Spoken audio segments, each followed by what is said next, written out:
Ana e Edmilson escondiam um lado sombrio antes do casamento e descobriram a verdade da pior maneira. Ela traiu o marido dela e eu traía o meu. Ela não queria saber mais de se relacionar, de ter intimidade do casal. E nisso me direcionava a ir para sites pornográficos. Agressões, traições e vergonha. Um casal à beira do abismo. A gente já estava com o casamento destruído. Muitas brigas, traições, e aí eu engravidei. Cheguei a questionar ela, falei assim, você não quer abortar? E ainda, um laboratório tenso e cheio de acusações. Primeiramente, você é uma pessoa que não tem paciência. Você só pensa em sexo só e eu tenho momentos que eu não quero só sexo, eu quero conversar. Tudo isso a partir de agora na Escola do Amor. E aí, alunos, prontos para mais uma aula? Porque começa agora a Escola do Amor Inteligente. E já vamos começar o programa com o quadro Escola do Amor Responde, só que hoje a dúvida vem de uma celebridade. É isso aí, ela é bonita, já esteve na Fazenda e faz muito sucesso, mas está enfrentando um probleminha muito comum hoje em dia. E quem vai tirar essa dúvida são os nossos professores, Renato e Cristiane Cardoso. É com vocês. Obrigada, Cíntia Cucato. Então, vamos ver qual é a dúvida da Ana Paula Minerato. Oi, Cris. Oi, Renato. Acontece um fato na minha vida que eu não sei por que isso acontece, mas geralmente os meus relacionamentos sempre começam muito bem. Eu fico muito feliz com a pessoa, a gente vive coisas muito legais, mas sempre no começo. Ele nunca se estende por muito tempo, essa felicidade. A pessoa acaba mudando comigo conforme o tempo e eu acabo sofrendo muito, porque eu fico com aquele sentimento de querer viver, né, uma alegria, uma felicidade, só que isso no meio do caminho se destrói, acaba e a gente sempre acaba tendo um final um pouco triste. Por conta disso, inclusive, eu não tenho contato nem amizade com ex, nenhum ex-namorado eu tenho amizade. Mas eu queria saber se é um problema meu, se é um problema, não sei, do destino da vida, mas eu tenho esse fato em mim. Então, Ana Paula, destino não é. A gente pode garantir isso para você. O que pode estar acontecendo é um número muito grande de coisas. A gente precisaria conversar com você para saber exatamente onde, como você pode estar errando. Mas o que me chamou a atenção, Cristiane, que ela falou, é que ela costuma viver um bom momento logo no início. Me faz lembrar daqueles relacionamentos intensos, né? Que pulam fases, que trazem para o início do relacionamento coisas que deveriam acontecer só lá na frente. Então, quando tudo acontece muito rápido, é aquele famoso fogo de palha, né? Que sobe e de repente acaba e a pessoa não entende por quê, fica sem saber por quê. Porque você, logo no princípio, você se entrega muito para aquela pessoa que você ainda nem conheceu direito, né? Então, se entregar como, Cris? Como que a gente se entrega? E essa pergunta é muito boa, Ana Paula, porque eu vejo acontecer isso muito com as mulheres, mulheres bonitas, mulheres que têm potencial de fazer o homem feliz, elas querem casar, elas querem ter uma família, elas não estão aí querendo só ficar entre relacionamentos, elas querem realmente formar uma família. Só que elas erram, Renato, porque elas querem tanto, né? Tanto que dê certo, que começou a namorar e elas, né, se agarram demais, elas se entregam demais. E aí eles agradecem. Assim, exatamente, ele fala assim,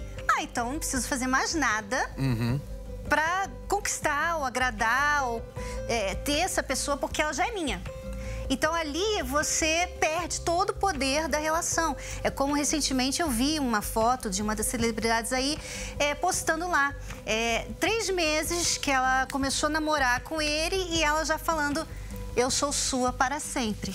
Isso é errado, né? Então, por isso que muitas vezes o início é bom e depois logo acaba. Porque você não deixa o cara conquistar. E eu só falo para as mulheres, elas têm que saber disso. Você tem que ser um pouquinho difícil. Você tem que deixar ele te conquistar. Você não pode ir atrás, você não pode ficar ligando toda hora, você não pode ficar querendo ver toda hora. Você tem que deixar ele sentir falta, sentir saudade. Será que ela gosta mesmo de mim? Será que ela pensa em mim? Né? Ele tem que pensar assim, ele tem que ter essas questões, porque senão, se ele já sabe, né? E isso às vezes você se queima lá nas suas redes sociais.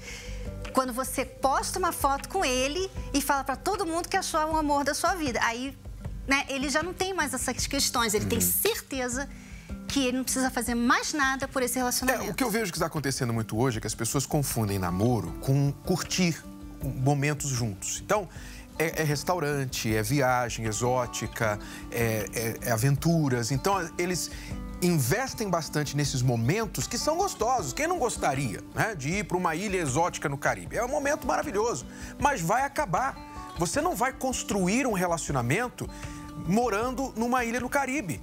Você primeiro tem que entender quais são as fases de um relacionamento. Sabe o que a Ana Paula deveria fazer, Ana Paula?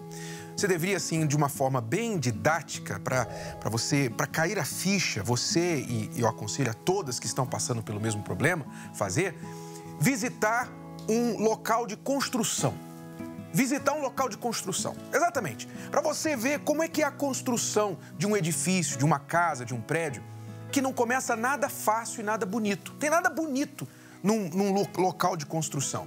Tem escavação, tem material, tem muito trabalho, muito barulho. Depois, quando o prédio está pronto, é uma maravilha. Todo mundo quer morar ali. Todo mundo passa, tira foto, mas não vê o que foi feito antes de chegar naquele ponto. Relacionamentos são assim. Relacionamentos bem-sucedidos. Se você olha o nosso casamento, 27 anos de casado, estamos bem, as pessoas olham pra gente e falam, puxa, queria um casamento como o de vocês, etc. Mas olha o que nós fizemos lá atrás, o que nós passamos, todo o suor, todo o barulho, todo o sacrifício para chegar aqui. Então, o nosso casamento não foi construído de restaurante, de viagem, não foi construído dessa forma. É trabalho. São fases que têm que ser entendidas, têm que ser vividas e construídas para chegar onde você quer. Então, eu suspeito que, Ana Paula, você está cometendo este erro. Você está atropelando as fases, trazendo tudo para o início, de repente, pum, acabou. Não tem solidez, não tem fundamento, de repente cada um vai para o seu lado e ainda acaba com animosidade. Como ela falou, não é amiga de nenhum dos ex. Também não sei qual benefício é você ser amiga de ex, mas enfim. Eu gostaria de sugerir você, Ana Paula, a ler o livro Namoro Blindado. Vai te ajudar bastante, até mesmo procurar, saber se a pessoa vale a pena também, né, esse investimento todo, né? Porque às vezes você até investe, mas a pessoa não vale a pena. E você deveria ler o livro Namoro Blindado, vai te ajudar muito. Ler. E não errar mais, Ana Paula. Nós torcemos para você não errar mais. Ler e praticar, tá bom? Bom, Cucato e Cíntia, um prazer de volta com vocês. Obrigado, Renato. Obrigado, Cris. É sempre bom tê-los aqui com a gente no programa. É isso aí. E agora vamos ver um reprovado no teste que mostra um outro tipo de problema típico dos relacionamentos que pulam etapas. Veja se você aí de casa consegue descobrir o que aconteceu com eles para chegarem a esse ponto aí. Veja só.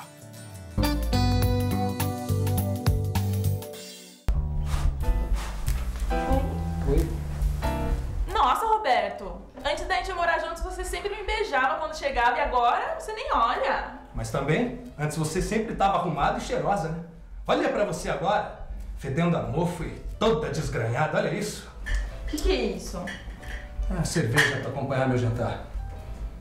Cadê meu jantar?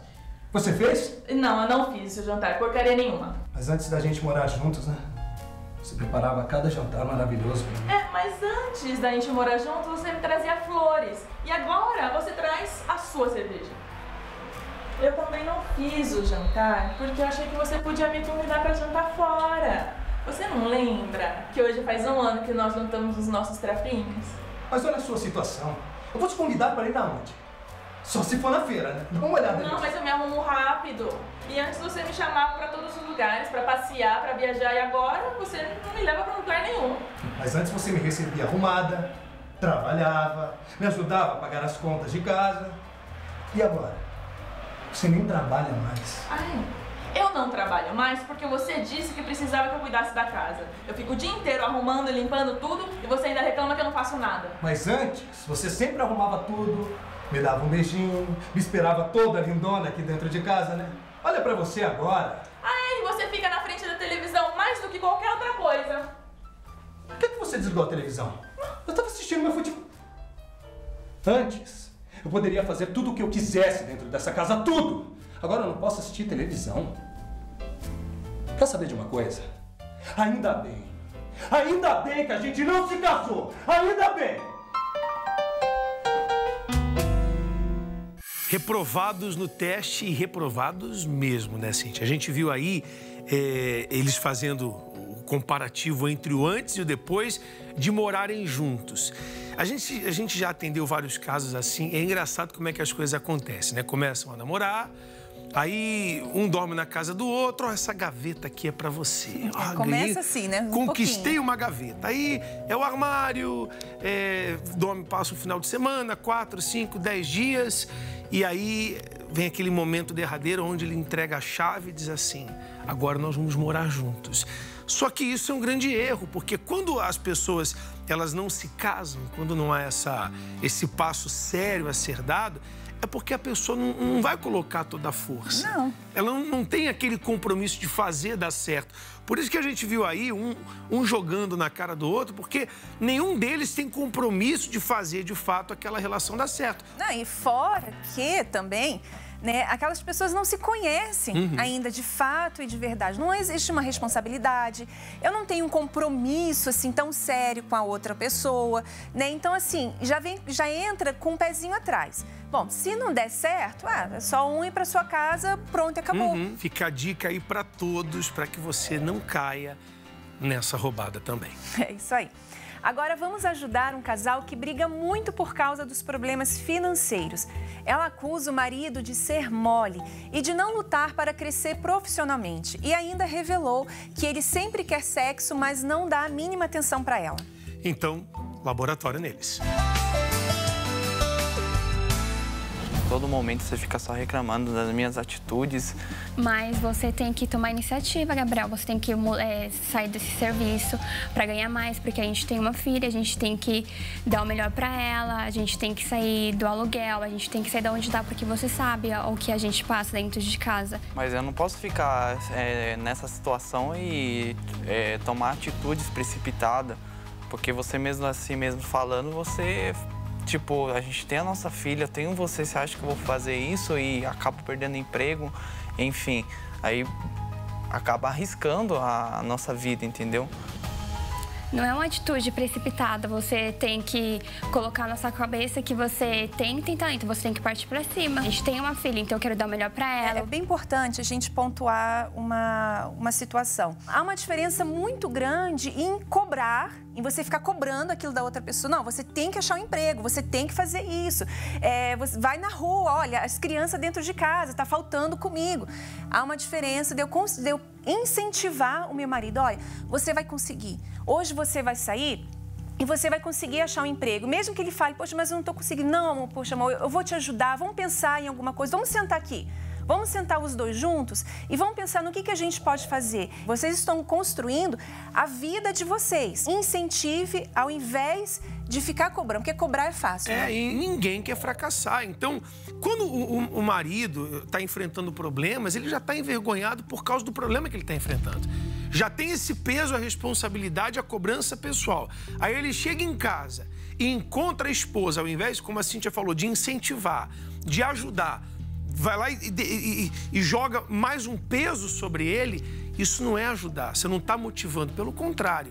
Aí, Cíntia, entra aquela história, o camarada não tem nem vontade de voltar para casa. Exatamente. Porque sabe que vai chegar em casa e não vai ser incentivado ou motivado, vai ser cobrado. Vamos continuar aqui. Tá, em referente, quando eu quero conversar, desabafar com você em questão de como foi o meu dia, porque você sabe a situação que a gente vive, referente a que você só quer pensar em sexo só, e eu tenho momentos que eu não quero só sexo, eu quero conversar, eu quero desabafar, contar como foi meu dia, meus problemas, porque por mais que eu não esteja trabalhando, eu sozinha dentro de casa passa milhões de coisas na minha cabeça, um monte. Os pensamentos vêm os maus pensamentos, desejo de suicídio. Tanto é que eu já liguei diversas vezes desesperado pra você falando que eu estava mal. Às vezes até passando mal, às vezes, tipo, mas pra você vir. Nesse momento que você falou, tô passando mal, eu não te liguei? Me ligou, mas só que você só é companheiro só nessas horas difíceis. Eu queria dar uma paradinha aqui pra falar, a Cíntia já vai falar com você, Eliane, mas eu queria falar com você, Gabriel. Nesses poucos minutos que a gente está vendo a Eliane falar, a gente já percebe, nesses poucos minutos, que ela tem um problema sério, emocional. A gente vai falar com ela daqui a pouco. E você tem que ter cabeça para isso. Olha a reclamação dela, que você só pensa em sexo. Então, a impressão que você tem é que você não a trata com o que ela precisa ser tratada. Você trata como você acha que você tem que tratar. Quando uma pessoa tem um determinado problema, eu tenho que observar esse problema e dar a essa pessoa não o que eu quero dar, mas o que ela precisa. Isso é casamento. É quando eu dou para o meu parceiro, para a minha parceira, o que ele ou ela precisa. Além do que eu quero, o que ela precisa. Então, ela precisa de ajuda. Ela precisa de um ombro, ela precisa ser orientada, ela precisa que você esteja presente, dando segurança para ela poder andar sozinha. Você não vai resolver os problemas dela, mas você tem que estar presente ali. Porque, imagina só, o dia inteiro sem se falar, aí eu chego à noite, e aí? Vamos lá, Vamos lá. Não é assim. Não é assim. O sexo no casamento, ele começa de manhã com um bom dia. Ele começa de manhã quando você dá bom dia para sua esposa. Então, observe o marido que você tem que ser, que você precisa ser. Não o marido que você quer ser, mas o que você precisa. O que a sua esposa precisa hoje? Então, dê a ela. Agora, Eliane, preste atenção. O seu problema não é só a questão do seu casamento, o fato do que a gente falou também da questão financeira. O que você precisa focar é no seu interior. Principalmente, esse lado emocional seu que está abalado é aqui dentro, a cura do seu interior. Porque o fato de você ter esses tipos de pensamentos, de você estar sozinha dentro de casa e vir pensamentos e você não conseguir, sabe, se livrar daquilo. Então, o que você faz? Você liga para o seu marido e você acaba esperando dele que ele vai livrar você disso, ele vai salvar você disso. E você não pode colocar toda a sua expectativa, toda a sua felicidade nas mãos dele. Você precisa resolver isso. Você precisa se tornar uma mulher segura, segura dentro de si. Então, quando vier esses tipos de pensamento, você estiver sozinha dentro de casa e começar a vir esses pensamentos negativos, pensamentos que colocam você para baixo, pensamentos que faz você olhar até mesmo a sua situação no casamento e falar que você não vai ser feliz, que nada vai dar certo e vir os pensamentos de suicídio, o que você tem que fazer? Você fala com Deus. Sabe, faz isso, fala, meu Deus, tira esses pensamentos de dentro de mim. É você que tira eles. Você não pode ficar alimentando esses pensamentos, pensamentos que colocam você para baixo. O controle remoto está na sua mão. Então, resolva isso dentro de você primeiro. Porque você resolvendo isso, se tornando essa mulher segura, as outras coisas que a gente vai estar pontuando e vai pontuar, você vai conseguir resolver. Mas enquanto você não resolver isso dentro de si, você pode mudar até por algum momento. Mas se esses pensamentos continuarem e criarem raiz dentro de você, por mais que o seu marido tente mudar, ele comece a ter novos comportamentos, você não vai conseguir enxergar aquilo. Você sempre vai enxergar um defeito, você sempre vai querer o que as outras pessoas querem. Então, olhe para dentro de você. Isso é o mais importante. Vamos continuar. Momentos felizes, nós dois, quando tem momentos felizes, dura pouco, entendeu? Exatamente. Aí, por exemplo, se a gente passou hoje, o dia todo hoje foi legal, mas chega à noite, sempre acontece uma coisa tão simples que vai chamar a tua atenção para poder discutir, entendeu? Aí, quando você se estressa, eu não vou bater boca com você. Quando você tá estressado, eu não bato boca. Você sabe que eu fico quieto, mas eu fico guardando isso pra mim. Mas eu só queria, Gabriel, que você fosse o marido. Você sabe muitas coisas que a gente já passou. Muitas coisas mesmo. São quase 3 anos que a gente estamos juntos. A gente passou muita coisa. A gente passou humilhação.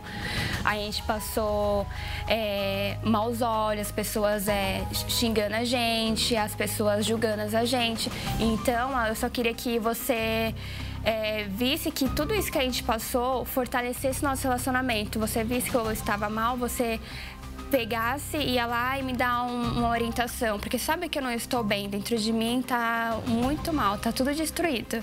Queria que você fosse mais carinhoso, eu queria que você conversasse comigo, eu queria que você me aproximasse mais de Deus, que você fosse conversasse comigo nas horas ruins, entendeu? Por mais que você esteja cansado, conversasse comigo, é só isso que eu quero, eu queria que você conversasse. Ou seja, você falou tantas coisas aí que eu perdi até as contas de tantas coisas que você tá me cobrando. E outra, como você já falou de mim, você falou sinceramente todos os meus defeitos, agora tá na hora de eu falar pra você as minhas reclamações contra você. Primeiramente, você é uma pessoa que não tem paciência. É verdade. Uma coisinha aconteceu ali, é motivo de você fazer uma tempestade no copo d'água. Uma pessoa olhou torta pra você, você já quer discutir. Fulano ficou falando mal, tá falando mal de mim, ou enfim. O que me incomoda é a sua impaciência. É verdade, eu sou impaciente. Sua impaciência, o seu nervosismo. Sou muito nervosa mesmo, concordo. Você não consegue falar. Lógico que eu tô falando aqui, ó. Tô falando de um termo de diálogo, entendeu? É isso que afeta. Você fica apontando muito o dedo pra mim, entendeu? Você aponta muito, você me julga. É isso já que... Já é o quinto, ó. Pode falar. Se você... É esse tipo de diálogo que eu tô tentando ter com você. De conversar, de colocar os seus defeitos, de colocar os meus defeitos e a gente lutar por isso. Pra quê? Pra que a nossa família se mantenha assim, de pé. O nosso relacionamento se mantenha de pé. Para que a Manu, nossa filha, ela venha ter um exemplo de paz. Porque hoje não tem exemplo nenhum. Eu vou dizer uma coisa, o Gabriel. A gente percebe aí, nesse ponto da conversa, que um fica pirraçando o outro, né? Eu já falei, agora você vai ouvir. Agora que eu já disse, agora é sua vez de ouvir. Não é assim. Não é eu falar os erros da outra pessoa para descontar o que ela disse de mim. Esse não é o objetivo do laboratório. É colocar as cartas na mesa. Não é uma vingança, agora é a hora da revanche. Não. É você olhar para si. É você encarar o que você tem que mudar. Sair dessa zona de conforto que você se encontra. Sabe? Desse comodismo. Às vezes o que falta em muita gente, Gabriel, é descontentamento. Não é o descontentamento com os outros. É descontentamento com você mesmo. É você se olhar no espelho e entender, poxa, eu tenho que mudar. Isso que ela está apontando é real. Eu estou sendo assim e eu tenho que mudar. Se você fizer isso, aliado com outras coisas que nós pontuamos aqui, cada um fazendo a sua parte, tem como mudar essa história, como muitas histórias que já passaram aqui pelo laboratório. Eliane, para você é isso. Olhe para dentro de si. Você falou ali, você reconheceu que você é nervosa, que você se irrita com qualquer coisa. Então, você reconheceu isso. Então, se você reconhecer, agora você tem que pensar assim, o que eu posso fazer, então, para mudar? A parte do seu marido, ele vai fazer. Você tem que ser feliz consigo mesma. Você tem que estar segura consigo mesma e não esperar isso dele. Porque se você não tiver isso, você vai ficar frustrada. E pelo fato de você ficar frustrada, aí você vai ficar cobrando mais ainda e no seu interior vai ficar mais despedaçado, como você falou. Então agora é hora de arregaçar as mangas e colocar em prática tudo que foi colocado aqui. Vocês dois podem estar certos. Essa situação ela vai mudar, tá bom? Você sabe que o ditado diz que errar é humano.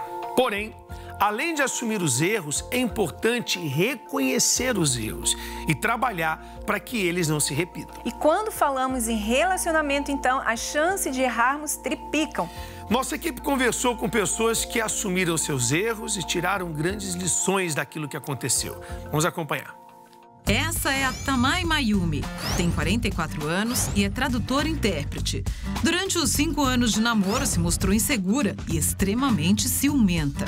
Fernando Henrique Dantas de Melo, 29 anos, cabeleireiro. O ciúme doentio o fazia bisbilhotar a vida da namorada. Priscila Falcone, 33 anos, microempresária. Traiu o ex-marido com quem foi casada durante 7 anos. E no segundo casamento, repetiu o erro da traição.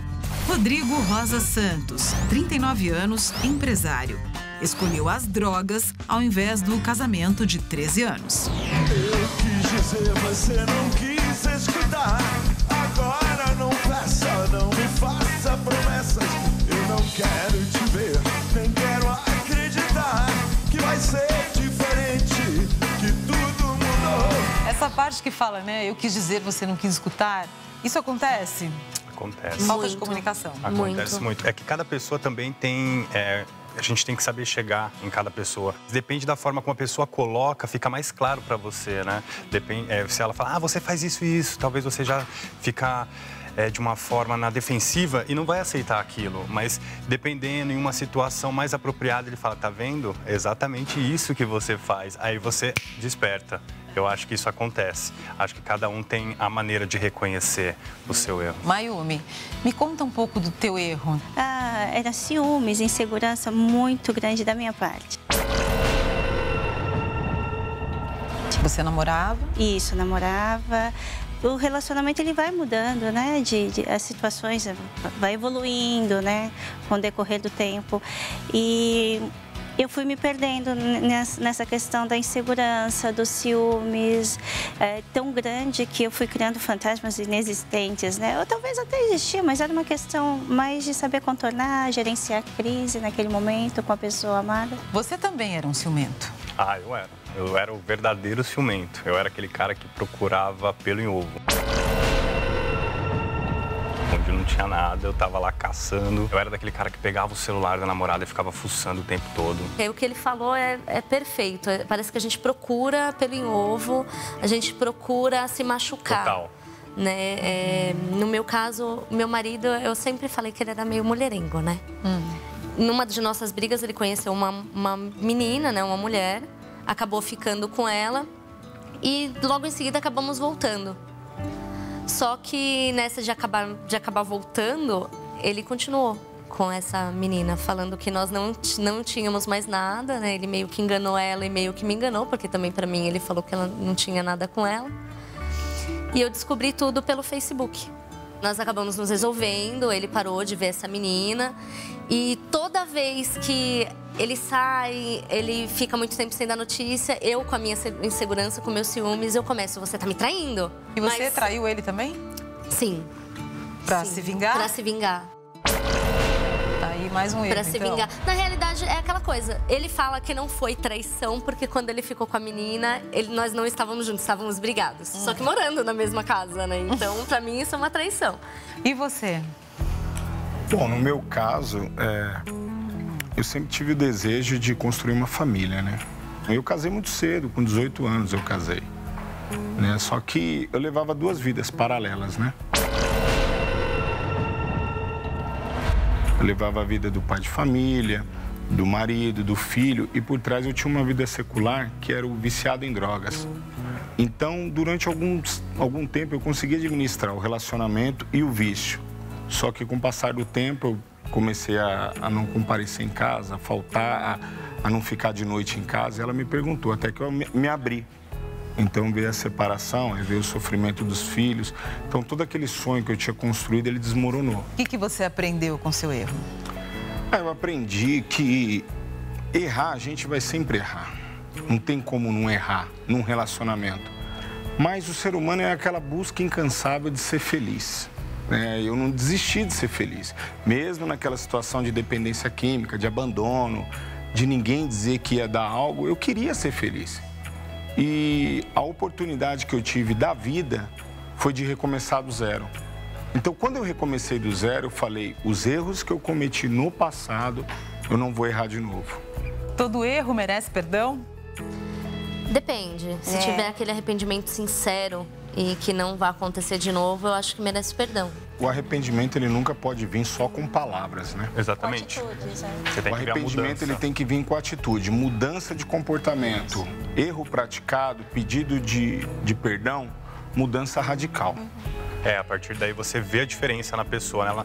Você pede desculpa e você muda, ou a pessoa te pede desculpa e você vê que ela realmente mudou, que ela tá tentando mudar. Está arrependida, né? Uma das coisas que a gente pode aprender é que errar sempre traz consequência, né? Não dá para sair ileso e depois de ter cometido um erro numa relação. Por isso, importante para tornar o erro em algo positivo é que você assuma o seu erro e entenda por que cometeu. E depois revele, né, o seu erro também para outra pessoa com quem você errou.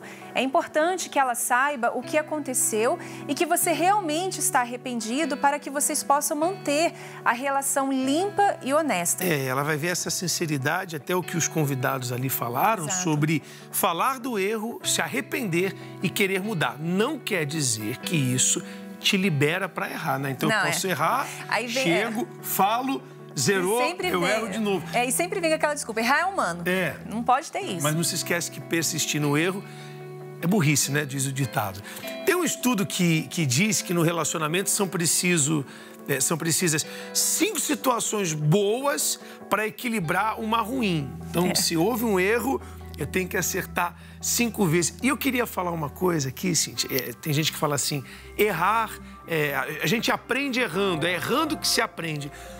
Eu não concordo muito. Eu acho que com erros se aprende. Não significa que eu preciso errar. Por exemplo, eu aprendi muito com os erros do meu pai. Eu vi o meu pai errando dentro de casa com a minha mãe. Então eu aprendi. Não é assim que se trata uma esposa. Tanto que eu não levei esses erros para casa. Não mesmo. Eu posso dizer isso, que não mesmo. Então não é só errando que se aprende. Aprenda com erros de outras pessoas. Você não precisa experimentar o que é amargo. É só você saber que é amargo e não trilhar aquele caminho. Então, portanto, evite situações que podem levar ao erro e se policie. Assim, você conseguirá manter a paz no seu relacionamento. No próximo bloco, nós vamos conhecer uma história cheia de traições, violência, agressões. Uma relação onde os parceiros não conseguiam ver o outro lado da moeda. Não saia daí, a gente já volta. Você sabia que metade das pessoas que se divorciam se arrependem de não ter tentado um pouco mais salvar o casamento? Ninguém casa para se separar. Mas, às vezes, parece não ter solução. Espere, você ainda não tentou de tudo. O livro Casamento Blindado já ajudou milhões de casais no Brasil e no mundo a evitar o fim da relação. Mesmo se o parceiro não quer mudar ou parece irredutível, dê a si mesmo esta chance. Leia Casamento Blindado 2.0. O seu casamento à prova de divórcio. Nas livrarias ou receba em sua casa pelo site casamentoblindado.com. Estamos de volta e agora com o tema Os Dois Lados da Moeda.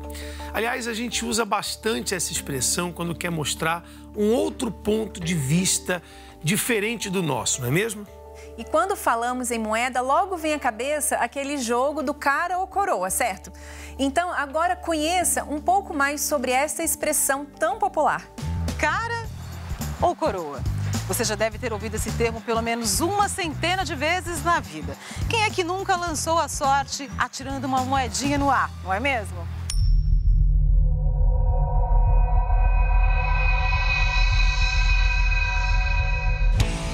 Este método é muito usado em disputas esportivas amadoras ou mesmo oficiais, principalmente no mundo do futebol, que ainda hoje, com tanta tecnologia, utiliza o velho método. O jogo só começa depois que os capitães dos dois times participam do cara ou coroa feito pelo árbitro da partida. A decisão após a disputa da moedinha é para saber qual time irá escolher o campo que vai começar a jogar no primeiro tempo. O método existe desde 1863. Mas o cara ou coroa já resolveu um dos mais importantes impasses na história dos Estados Unidos. O incrível fato aconteceu em 1845, quando 2 investidores imobiliários, Asa Lovejoy e Francis Pitgrove, compraram terras para iniciar seus negócios e ganharam o direito de dar nome àquelas terras. Mas como havia um impasse entre eles, usaram do famoso cara ou coroa para escolher o nome da nova cidade do estado de Oregon. Pitgrove levou a melhor e nomeou a cidade como Portland. Dá para acreditar? Porém, a história mostra que o cara ou coroa surgiu aproximadamente 300 anos antes de Cristo na Roma Antiga e era conhecido como o navia aut caput, ou seja, cara ou navio, em referência à moeda que trazia de um lado o rosto do deus da mitologia Janus e do outro uma embarcação.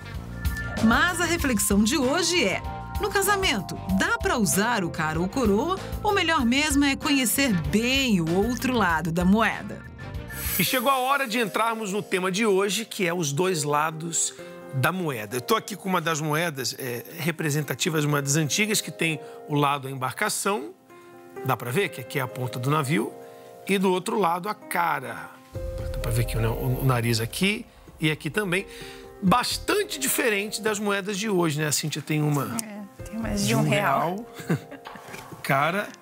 É a cara e coroa. A coroa. Agora imagine que os nossos personagens vieram de famílias cheias de problemas. Se conheceram, namoraram à distância e resolveram juntar todos esses problemas em um casamento. E essa decisão certamente não foi no cara ou coroa, porque a vida de casado não é um jogo simples, nem mesmo uma disputa. A Mariana era dona de uma personalidade forte e briguenta. E já do outro lado da moeda, o Edmilson, que tem, além das bagagens familiares, mostrou no casamento uma faceta que até então era desconhecida: a agressividade e a violência. Vamos entender agora como eles achavam que se conheciam, mas na realidade era tudo uma ilusão. Acompanhe a primeira parte da história.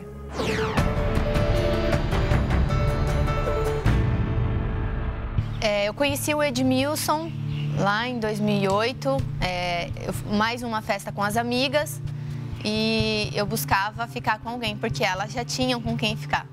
E daí eu vi o Edmilson debaixo de uma barraquinha, e daí eu chamei um amigo dele conhecido e falei pra ele: eu quero ficar com o seu amigo e tal, foi eu que pedi. Só que como eu estava no início de um outro namoro, eu falei que não dava, que não poderia. A primeira vez que eu pedi pra ficar com ele, eu fiquei frustrada, porque eu não esperava que ele fosse dizer um não. Acabou que eu continuei procurando naquela noite e fiquei com um outro rapaz. Na época, a Mariana tinha 15 e o Edmilson 18 anos de idade. E aí passou 2 dias, que essa festa foi 3, 4 dias seguidos. E eu tinha vindo da casa, do bairro da atual namorada que eu estava tendo. E já vi que não ia dar certo mesmo. Aí a gente desceu em Maresias e fomos nessa festa, no campo que teve.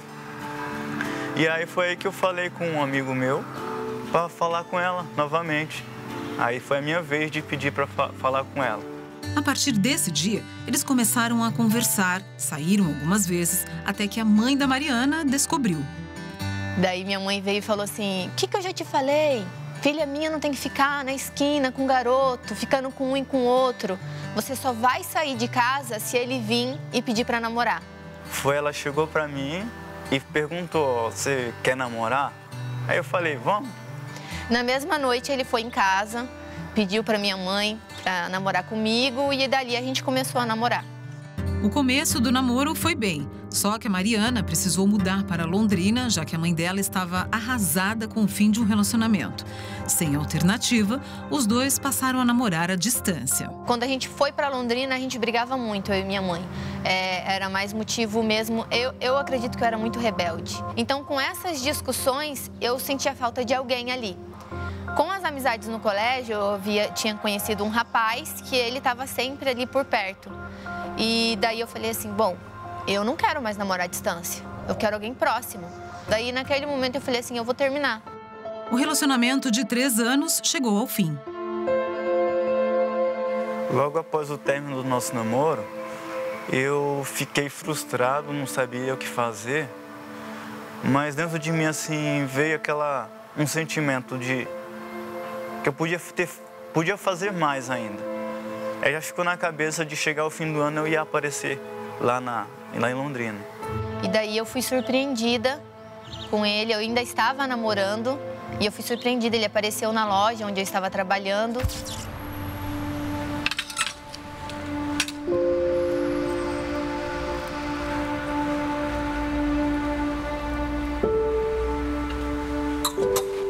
Oi, Mariana.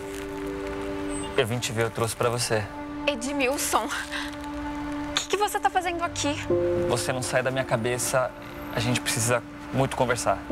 Conversar sobre o quê? Olha, se for pra gente voltar, esquece, porque eu já tô namorando e se meu namorado te pega aqui, dá um maior rolo. Olha, na boa, eu não vou desistir de você por causa disso ou porque a gente mora em cidades diferentes. Você é a mulher da minha vida, a gente tem que ficar junto. Edmilson, eu tô bem. Eu tô feliz. Você não devia ter aparecido assim aqui do nada. Eu não te dei a menor esperança de que a gente ia voltar.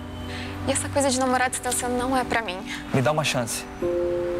Olha, obrigada pelas flores, mas você de fato não devia ter feito isso.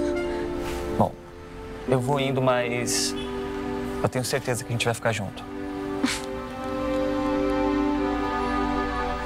E aí que a minha família sempre gostou muito dele. Então ele foi procurar a minha mãe. Ela falou, não, Edmilson, você pode ficar aqui, mas vê o que vocês vão decidir, que eu apoio você. No meu aniversário de 18 anos, o meu namorado, naquela época, ele não deu tanta importância assim. E eu tinha trago um chocolate que ela gostava, e na hora que deu meia-noite eu falei assim, feliz aniversário, entreguei o chocolate pra ela. E no outro dia, que foi o aniversário dela, o dia todo, o namorado dela não havia mandado nenhuma mensagem, nem passado lá. Aquilo fez eu parar e pensar um pouco. Poxa, ele tem feito muito mais por mim. E acabei ficando com o Edmilson. Foi aí, nesse momento, que a gente começou a namorar de novo, foi que eu parei e eu pensei assim, se eu me casar, eu vou ter um compromisso mais sério. Então, possa ser que daí eu não vou ter vontade de ficar com mais ninguém. Eu vou querer ficar só com ele. Daí eu olhei pra ele e eu falei assim, vamos casar? Falei, vamos, né? E já tá aqui, ia acontecer tudo isso, então vamos. Eu achei que ia ser tudo de bom, que ia dar tudo certo. No primeiro mês, até que a gente foi se descobrindo ali, só que depois, o primeiro ano foi terrível. No primeiro ano, a gente já tinha muitas brigas. Ela não queria saber mais de se relacionar, de ter intimidade do casal. E nisso eu terminei, de vez em quando, estava lá no computador fazendo alguma coisa e me direcionava a ir para sites pornográficos. Teve um dia que eu saí do serviço mais cedo e eu cheguei em casa, ele estava na frente do computador num site pornográfico.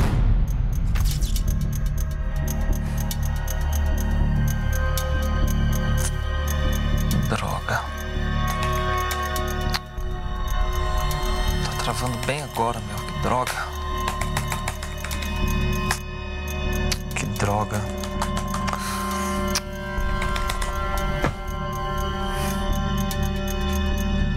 Naquele momento eu fiquei muito mal, fiquei triste. Entrei no meu quarto e daí eu já mandei uma mensagem pra minha mãe. Mãe, eu quero me separar. No decorrer do tempo, tipo, só assistir os vídeos pornográficos não estava sendo suficiente. Até que eu comecei a procurar pela região alguns locais que tivessem garotos de programa e tal. E eu terminei ligando, tentando ir a fundo para conhecer e ir até lá.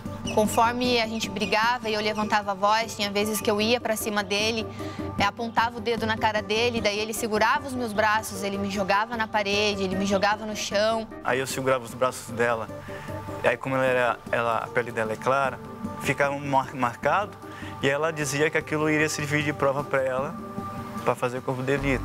Ei, vem cá! Não encosta a mão em mim! Eu só quero saber o que tá acontecendo, eu não consigo mais chegar perto de você. A gente nem parece mais um casal tipo homem e mulher. A gente não é mais um casal mesmo. Você fica aí nesse site vendo essas porcarias, me trai, me trata mal. Eu tenho nojo de você, sim. Tá bom, e se eu for lá fora e pegar outra mulher? Aí você vai reclamar do quê? Porque você só transa quando tira na telha, tipo, de 6 em 6 meses e daquele jeito ainda. Você sabe o que tá passando pela minha cabeça, o que eu tô sentindo? Eu tô me sentindo um bosta, cara. Não encosta a mão em mim. Eu vou te denunciar por agressão. Agressão? Você sabe o que é agressão? Eu vou te mostrar o que é agressão. Você tá vendo isso daqui? Você tá vendo isso daqui? Se eu quisesse, eu podia te machucar. Eu podia te queimar inteiro, entendeu? Se você não parar com esse joguinho aí, com essa gracinha, aí você vai ver o que é agressão. Aí você vai pra delegacia reclamar. É isso que você quer? Teve uma vez que ela chegou a fazer boletim de ocorrência. O que me prendia nesse casamento de brigas e frustrações era que eu me sentia no controle. Eu tinha o controle de total situação. Tudo que eu pedisse, ele iria fazer. Eu tinha medo de terminar com ele, de me separar e não encontrar alguém que me desse o que ele dava, de que fazia tudo o que ele fazia por mim. A gente começou a conhecer um casal de amigo, uns 2 casais de amigos, e esse casal de amigos tinha um amigo solteiro. E eles frequentavam a nossa casa. A gente ia na casa deles, eles iam na nossa. E daí, nessas visitas que a gente fazia, uma socialzinha em casa, eles saíram para comprar sorvete e ficou só o rapaz em casa. E aí, Fábio, quanto tempo você tá solteiro? Solteiro, eu acho que uns 2 meses, mais ou menos. E 2 meses sem nenhuma mulher, sem nenhum beijinho? Não. Eu falei que eu tava solteiro. Disso pra estar sem mulher é outro mundo. Beijinho outro sempre acontece, né? Rola quando você tá solteiro, né? Porque quando você casa é a primeira coisa que acaba. Eu tô um bom tempo sem dar um beijo daqueles, sabe? Sério? É. Você é linda. Obrigada. Eu não sei, acho que a gente caiu na rotina. Sei, não tem coisa pior que cair na rotina, né? Por isso que eu tô solteiro. Mas olha, se você quiser fugir dessa sua rotina, quiser beijar alguém de verdade, pode contar comigo, tá? Acho que um beijinho não vai fazer mal pra ninguém, né? Não faz. Vem comigo. Tem certeza? Vamos subir. E daí ali eu já comecei a desejar uma outra pessoa, eu já não queria mais o meu esposo. E daí eu confessei isso pra ele um tempo depois de casamento, eu falei pra ele. Eu fiquei bastante com raiva e tal, e aí nisso me fez ter mais ira nas nossas discussões. Aquilo vinha na minha cabeça. Eu não acusava ela, não falava, não jogava na cara, mas aquilo ficava na cabeça, que ela já tinha feito alguma coisa errada. Então eu passei a sair escondido, uma vez ou outra no mês. Daí veio a segunda traição da minha parte. Eu tinha um outro amigo e daí eu saía com uma amiga minha para ir no shopping, a gente dizia que é o shopping, ela traía o marido dela e eu traía o meu. A gente não se respeitava, as discussões se tornavam cada vez maiores. A gente tinha os nossos momentos felizes, mas tinha coisas ocultas por trás. A gente já estava com o casamento destruído, muitas brigas, traições, e aí eu engravidei. Quando eu fiquei sabendo que eu estava grávida, eu não sabia se eu ficava triste ou se eu ficava feliz. Porque eu sempre quis realmente ter uma família ali, ter o filho. E quando eu contei pra ele, ele sorriu, só que ele ficou sem reação, ele não sabia o que fazer. E eu fiquei preocupado. Falei, poxa, a gente não tá conseguindo viver. Eu e ela, agora com a criança vai ser pior. Aí até cheguei a questionar ela, falei assim, você não quer abortar? E daí eu falei assim, não, eu não vou fazer isso, porque eu posso ficar sem esse filho e Deus pode não me dar uma outra oportunidade depois. Olha quanta coisa, né, que havia nesse casamento, né? Raiva, decepções, a crise financeira, traições, né? O que mais poderia atrapalhar a vida do casal, né? Não é? Claro, sempre tem alguma coisa para piorar, não é? Aí vem uma surpresinha para multiplicar os problemas com a gravidez aí da Mariane. E a gente vai vendo, né, Cíntia, na situação deles, um problema chamando o outro, um erro sendo cometido após um outro erro. Já começou no início, quando foram se casar. E a pessoa, ela se vê numa situação que ela não consegue sair. É como quem está num tanque de areia movediça, que quanto mais ela se mexe, mais rápido ela afunda e a pessoa não sabe o que fazer. Não, e é uma coisa interessante que eu percebi no relato dela, que a intenção que ela casou, não, se eu casar com ele, eu não vou ter mais desejo de ficar com ninguém, né? E aí ela casou, teve a oportunidade de ficar com uma pessoa, foi lá e ficou. E aí depois, fiquei com ele, então eu posso ficar com outras pessoas. Quer dizer, aquilo ainda estava dentro dela, né? Aquilo é que a gente está falando do outro lado da moeda, né? Ela não enxergava ainda esse outro lado que ainda estava nela. O problema não era uma aliança no dedo, né? O problema era exatamente o que você falou, esse outro lado da moeda que ela não conseguia enxergar. Mas diante disso, né? Como fazer para sair dessa enorme confusão, né? Separar, tentar, né? E onde buscar ajuda? Você vai ver agora como que a Mariana e o Edmilson conseguiram encontrar um caminho, porque eles saíram desse sofrimento que eles estavam mergulhados. Veja só. A nossa filha nasceu e daí com a situação financeira a gente teve que se mudar para Londrina. Foi aí que uma amiga minha me chamou para ir na terapia do amor. Logo que eu cheguei, primeiro de tudo eu percebi que os papéis tinham sido invertidos e eu precisava aprender como ser uma esposa, porque até então eu não sabia, eu estava fazendo tudo errado. E o que eu me lembro mais, que eu vi que era se eu mudasse, eu tinha que mudar primeiro. E com a minha mudança, com a minha transformação, eu passei a ver a diferença nele também. Após a primeira palestra que ela foi, ela veio me falar e nisso eu me interessei, aí não deu nenhum mês de tempo de palestra que ela estava frequentando, comecei a frequentar junto com ela. Foi gradativamente, né? A gente passou a frequentar e daí aquilo que a gente colocava em prática, a gente já via ali uma mudança, mas tinha coisas que é muito difícil, porque vai contra ali a cultura, o que a gente viveu 6 anos assim, dessa maneira. Com esse papel invertido, eu com esse meu jeito autoritária. Então, para colocar em prática o que a gente vinha aprendendo nas palestras, era realmente difícil, porque a gente tinha que ir contra a nossa personalidade. Mas quando a gente colocava em prática, quando a gente obedecia, ali a gente começava a notar a mudança, a transformação. Hoje em dia a gente se entende melhor. Se tem discussão, na mesma hora a gente percebe que a gente está caminhando para uma discussão que não é necessária, a gente se corrige e a gente se torna um companheiro do outro, né?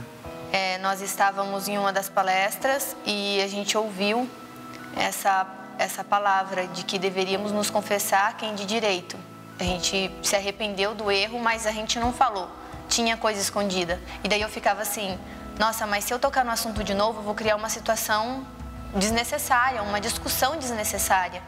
E a vergonha de falar os momentos em que aconteceram aquelas traições. E daí, naquela noite, eu falei para ele, eu preciso te falar uma coisa. E aquilo me incomodava. E daí, quando eu falei, foi notório. Ele ficou nervoso, chorou, ficou chateado, magoado. E daí eu falei, você me perdoa, eu estar tocando nisso de novo. E daí ele falou assim, mas eu também preciso me confessar. Naquele momento, eu fiquei em choque, eu não esperava. E daí ele falou o período que ele me traiu, que ele fazia tudo aquilo. E daí ali eu falei assim, poxa vida, por essa eu não esperava. A minha vida toda eu tinha certeza que o meu marido nunca faria isso comigo e ele fez. E a partir dali a gente deixou o passado para trás e a gente começou a viver dali em diante. E depois da palestra eu ganhei um amigo, eu ganhei um marido, eu tive o meu namorado de volta. Lá do comecinho, que eu era feliz com ele ali, aquela paixão, eu ganhei isso de volta. A palestra me devolveu o meu marido. A gente passa a ser cúmplice um do outro, amigo, e ser verdadeiro. A gente aprendeu a dividir, a gente aprendeu a se respeitar e a gente quer continuar essa escola. Hoje ela me surpreende positivamente. É isso aí, né? Continuar. Olha, né? parabéns para eles, né, Cintia? E é bacana porque, vindo às palestras, eles conseguiram enxergar o outro lado da moeda e ver que tinha jeito, que havia solução. E eu gostei muito do que ela falou, a coragem que ela teve de chegar até ele e falar dos erros do passado. Ele também falou, porque quando a pessoa está convicta que ela vai deixar o outro lado da moeda para trás, então ela fala a verdade, ela se limpa, ela se lava e zera, é dali para frente. Foi o que eles aprenderam vindo às palestras. E com a história deles a gente vê isso, né? Que mostra, né, que sempre existe um outro lado da moeda, né? E nós vamos dar agora alguns exemplos para vocês entenderem melhor sobre isso. Por exemplo, mulheres que já sofreram nas mãos de um homem, elas costumam dizer o seguinte: nenhum homem presta, né? Tá aqui um lado da moeda que a gente já ouviu isso e não ouviu pouco. Não ouvi pouco, não. Só que tem um outro lado da moeda que mostra uma outra coisa. Mostra que essa mulher não teve muitos critérios na hora de escolher. Não é que eu, por exemplo, quando eu ouço isso, eu não gosto, porque eu presto. Exatamente. Brincadeira. E eu, como mulher, eu posso dizer isso, né? Que nenhum homem presta. Não é isso. O meu marido presta. Mas por quê? Porque eu tive critérios, né? Porque quando eu fui conhecer o Cucato, eu não fiquei com ele de início, vamos ficar. Eu não me entreguei para ele, eu só me entreguei para ele depois do casamento. Então, comecei a ter critérios. Da minha parte, primeiro, eu não me entreguei, eu não fiquei com ele, eu não entreguei o meu coração na mão dele. Procurei saber quem ele era, né? Então, eu queria saber no trabalho dele, como é que ele agia lá dentro, as amizades dele, como que ele era se era um bom ou um mau filho, né? Então, eu procurei ter critérios. Então, eu vi eu consegui ver isso nele, que ele não era qualquer homem. Pelo contrário, ele tinha respeito, ele me respeitava, ele tinha critérios também, né? Então, o fato de muitas mulheres falarem, porque nenhum homem presta, é porque não tem, sabe, esse cuidado de saber quem é outra pessoa. Fica com qualquer um, se entrega para qualquer um. Então e você vê que dá, isso né? é tão... as pessoas não acreditam nisso, porque se ela acreditasse de fato que todo homem é igual, ela ficaria com o primeiro na rua, já que é tudo igual. É tudo igual. Não tem por que ficar escolhendo. É ou não é verdade? O que falta aí são critérios. E assim também pensam os homens que sofreram nas mãos de uma mulher. Eles dizem, mulher é tudo igual. Só que se o homem valorizar e tratar a mulher com respeito, ele terá uma parceira à altura, né? Tem um outro lado da moeda, né? Não é que mulher é tudo igual. Existe o outro lado da moeda, que é aprender a valorizar a sua mulher. Para eu ter o melhor de alguém, eu tenho que dar o melhor para esse alguém. É impossível eu querer colher algo que eu não estou plantando. Se eu quero ser bem tratado, eu tenho que valorizar a Cíntia. Tem marido que não rega, né? Não planta, não rega, mas quer colher. E entra até naquela questão que a gente falou no início do programa, que foi até a questão do laboratório. Né? O homem chega em casa, já quer procurar a mulher, quer sexo, quer dizer. E aí ele vai lá, às vezes ele arranca aquilo, à força, a mulher não quer. Quer dizer, que mulher que ele vai ter do lado dela? Uma mulher amarga, uma mulher amargurada. E é uma mulher que às vezes ou ela vai se anular ou ela vai atacar. Né? Ou é uma coisa ou outra, né? Então tem que valorizar, né? Como que é importante ver os dois lados da moeda, né? Tem mais uma afirmação que muitas pessoas fazem, que é o seguinte, que o amor não existe. O amor não existe, eu estou frustrada. É um bom tema para novela, para filme, para livro, mas não existe. Só que o outro lado da moeda diz o seguinte, se você aprender a usar a razão e não a emoção no relacionamento, você vai ver que o amor existe. O amor inteligente, que é o que faz a diferença. Você vê, a Cíntia falou que puxou minha capivara, né? Quando a gente foi se conhecer, puxou. E é verdade, eu fiz a mesma coisa com ela. Eu só falei eu te amo, nós só falamos eu te amo um pro outro quando a gente estava perto de casar. Que é o amor inteligente. Tem gente que conhece a pessoa hoje, no dia seguinte, no telefone, eu te amo. Desliga você primeiro. Não, desliga você. Quer dizer, sonho dos filmes, nem né? conhece a pessoa, aí já vem com esse negócio de eu te amo. Não. Amor inteligente, amor racional, que faz a pessoa pensar antes de agir. Tem esse outro lado da moeda. O amor inteligente, ele não cai do céu. O amor inteligente não está escrito nas estrelas. O amor inteligente, ele precisa ser investido, né? E a pessoa tem que investir nisso, ela tem que procurar isso, ela precisa saber que amor é esse, né? E como a gente sempre fala, nós ensinamos aqui sobre esse amor, né? Como falou, não é um amor emotivo, mas é um amor inteligente. Você pensa e aí a pessoa não vai errar mais e não vai precisar falar que o amor não existe, porque ele existe. E a gente está sempre mostrando aqui nos programas os dois lados da moeda. Você já reparou que todas as histórias que nós apresentamos aqui sempre tem dois lados?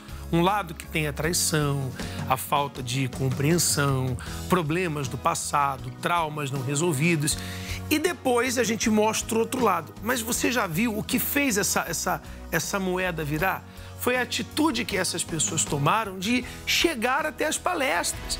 Que é só uma questão de você pensar. Existe uma outra vida além dessa que você está vivendo. Você pode sim aprender o amor inteligente, mas você tem que dar esse passo, tomar uma atitude.